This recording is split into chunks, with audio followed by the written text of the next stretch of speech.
मांग लिया तो गुनाह कर दिया। और क्यों ना मांगे हम मोदी जैसे रोजगार। जब सरकार आई थी तो लोगों ने कहा था, मोदी ने कहा था, मोदी मुझे वोट दो, अब की बार मोदी सरकार आएगा तो मोदी ही। तब डिसेंसी कहां चली गई थी? तब भारत सरकार का नाम बदल के मोदी सरकार क्यों रख दिया गया था? उस वक्त मोदी जी ने अपने नाम के आगे चौकीदार क्यों लगा लिया था? क्या एक देश के वर्तमान प्रधानमंत्री को चौकीदार लगाना शोभा देता था? और हमने क्या दिया, मोदी रोजगार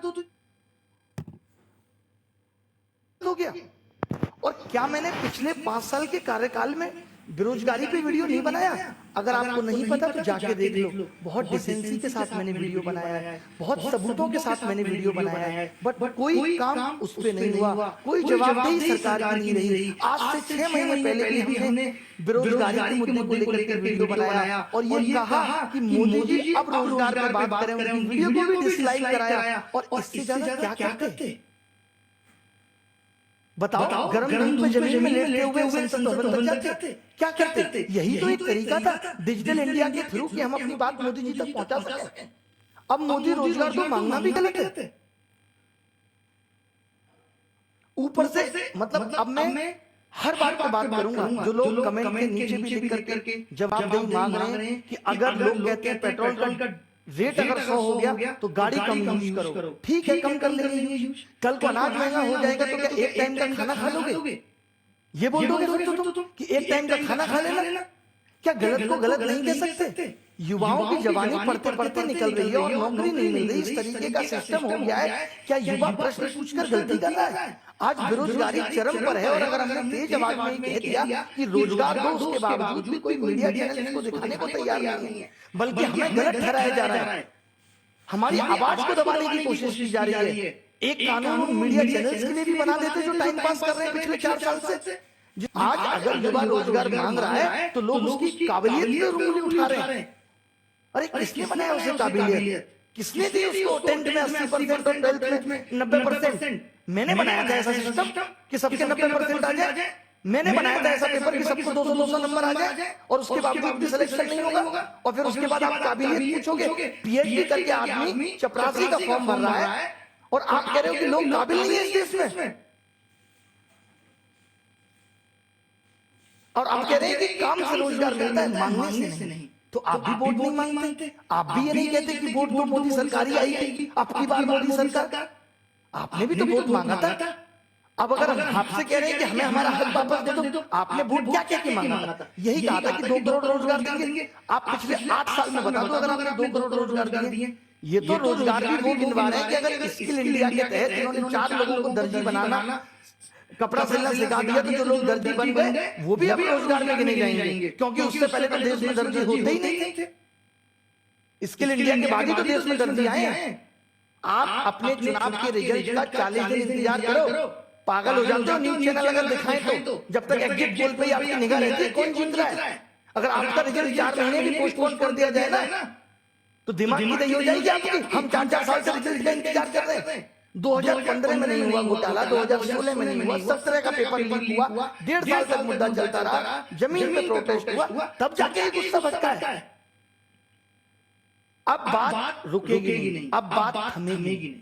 चाहे रेलवे हो, चाहे एसएससी हो, चाहे बैंक हो, चाहे शिक्षकों की भर्ती हो। आपको भी पता होगा जब कोई भर्ती निकलती है तो उसके लिए बजट पहले आवंटित हो जाता है और ये भर्ती निकलने के बाद उन भर्तियों को 4-4 साल तक टाल देते हैं। आपको पता है कि वो बजट कहाँ इस्तेमाल होता है?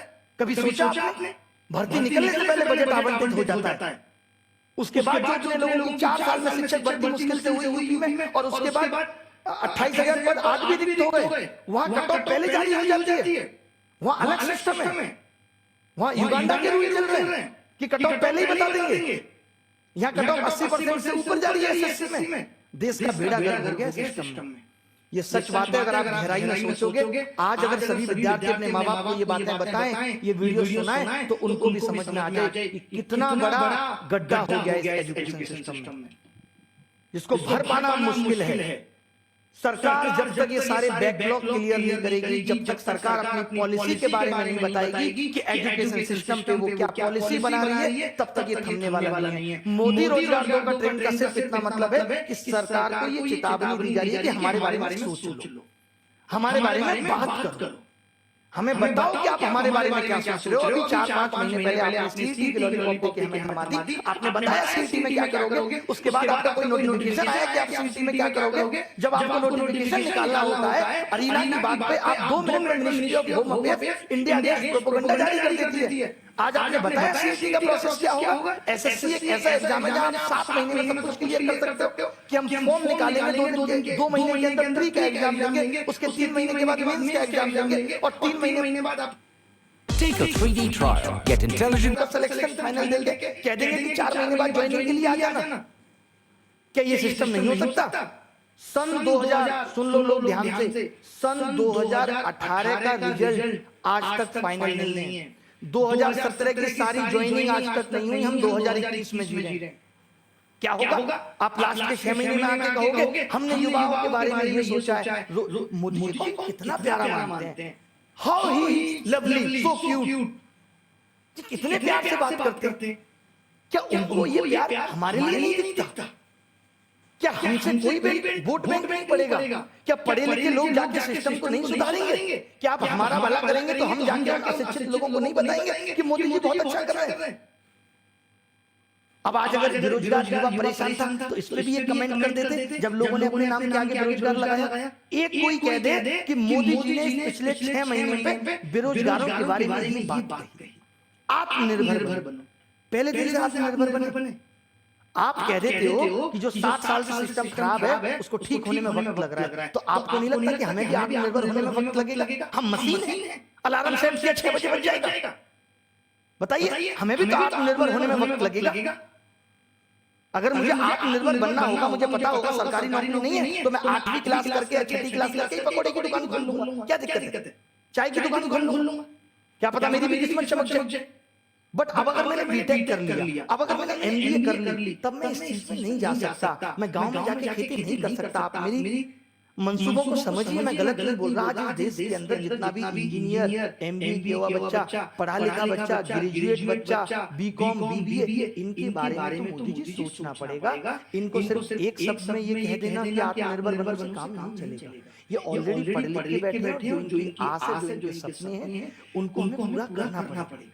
हम कराएं तो सही एग्जाम। मान लेते आप कह दो कि सरकार के पास उतनी फंडिंग नहीं। अच्छा, आज लोग कहते रहते सरकार ने वहां पैसा लगा दिया, आपने घर से लगा दिया। मैं अगर पिछले 3 साल से कमा रहा हूं तो मैंने टैक्स नहीं भरा करोड़ों रुपए। लोगों का टैक्स का पैसा ही तो पहुंच रहा है और उसको लोगों में बांटने के लिए कह रहे हैं। अपने पैसे को आपके थ्रू बांटने के लिए कह रहे हैं कि अपना कमीशन काट के बांट दो, तो हम गुनहगार हैं, हम गलत हैं। बताइए।